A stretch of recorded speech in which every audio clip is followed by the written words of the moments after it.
Tough day. Scoreline don't really do reflection to the effort you all had to put in today, does it? Not first half. I thought, second half we didn't give in, but we made it a whole lot easier for them to break us down. I thought there was some sort of poor decision making on the edges, and our middles didn't really control their ruck speed in the second half. So I'm not sure it were 40 points better, but they went in at half time probably thinking they were happy with a close game, and going down the hill they rolled us, didn't they, and played it very well. Paul Rowley said they completed 17 of the first 18 sets in the second half. It's tough to compete with that, isn't it? It is, because we only got 10, so it does make it very hard. But we did it to ourselves, because if you're kicking off after tries and giving 2 penalties away, that gives them 3 sets straight away, and it made it very difficult. So, and they're a good outfit, we know they are, but we've got to be smart on that. We've got to be better than that, and we've got to have a bit more pride than that, I think, as a group. Going in at half time at 6-4, I don't think they thought the job was done or not, but it certainly wasn't, and we knew Leigh were going to come back at us, and they did, and we didn't handle it very well. So we've got a lot to work on, but we've played the best 2 teams in the league now, both at home, and we've scored 40 points on us, so we know where we're at, and we know we've got to do a lot of work to match them and get where they are, and we need to be up there. And I thought some of the boys played well today. It wasn't all bad. Again, I thought Paul Wood was great for us.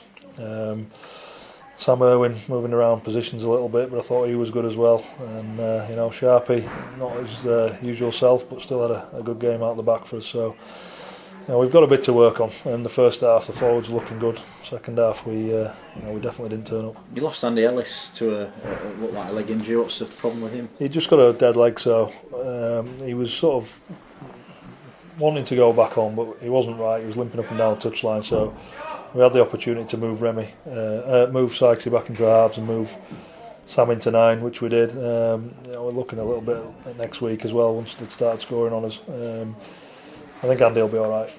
And looking at the game, first half, do you feel you should have put more points on the board?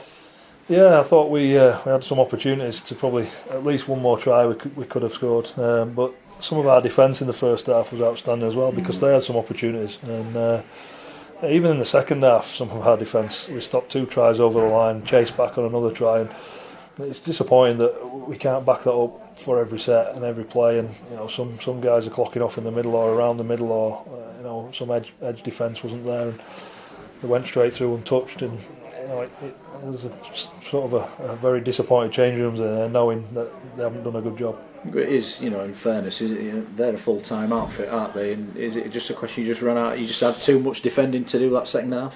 Yeah, I think defensively, I wouldn't want to make an excuse that they're full-time and we're part-time.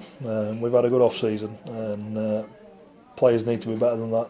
When you've got that weight of possession against you, you're always going to struggle. And teams get on a roll, and it just becomes a mountain to climb, and that's what they did. And I questioned the decision for 2 short kick-offs at the end of the game.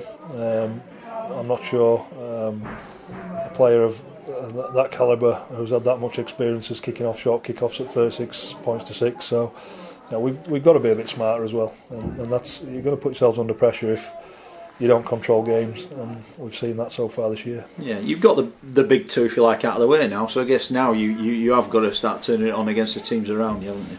Yeah, it's exciting to play against the top teams, and there's been an excitement here all week, and probably a little bit of nervousness as well from the group. And we have had the big tests at home, and both Bradford and Leigh are good quality sides, and we know where we are, or we know what we need to do to probably get where we want to be. Is more the case, and I feel once we get into the swing of it now, we've got Whitehaven away, tough trip up there in the Challenge Cup, and then we're back into the league with a game at Dewsbury away. So two big and tough away fixtures, but we've got to build some sort of form now and get our performance going, and hopefully we can get some guys back from injuries and build a bit more consistency within our lineup as well, and team selection.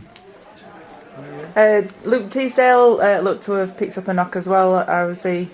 I think he's all right. I think he got his head knocked off and a couple of other things. He's had a sore back in training for the last couple of weeks, but I think he'll be all right. I think he's fine. Okay. Do you think that not being able to have that interchange with the hookers, because Sam Irwin went there, did that affect things in the second half as well? A little bit. A little bit, but not too much.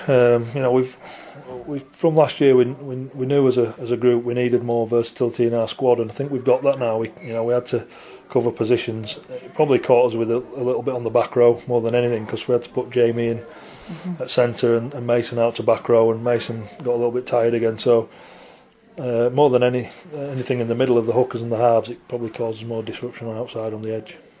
So Whitehaven in the Challenge Cup next week, and they've beaten London today, so they're going to sort of be their confidence is going to be high. So what kind of preparation are you going to undertake this week for that? It's going to be a tough trip up there. We know it is. We got a good game up there last year. It's going to be a different week for us. It's Challenge Cup week, so we'll put the league away, and obviously we'll have a look at the form we've played and then review the game from yesterday. And I think we need some honesty from some of the players this week. Why they're not turning up in positions they should be, and why they're not making the tackles. And Whitehaven have been steadily improving from the start of the year. They went through a bit of turmoil with a change of coach and everything else in pre-season, but they've been steadily improving. So it's a very good win for them today, and hopefully they're all having a good drink tonight and over the weekend and through the week, so we can catch them cold. But no, it's going to be a tough game, and we'll have a look at them during the week and hopefully come up with a plan to put us in the hat for the next round. Yeah, and Rennie Maitua, any news at all? We're still waiting for his visa to come back through the post. So obviously we were expecting it back into the week, and it didn't get there well Saturday, so he missed the post. And with Sunday yesterday, we're not sure. Hopefully it'll arrive tomorrow, and if it does, he's on a flight ASAP.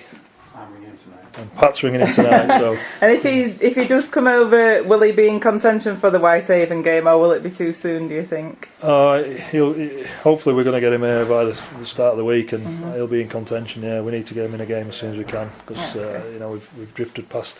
What's this, round 4, 5, whatever it is? It's heavily into our season now, so he needs to get up to speed with it. Yeah. Okay. Thanks very much.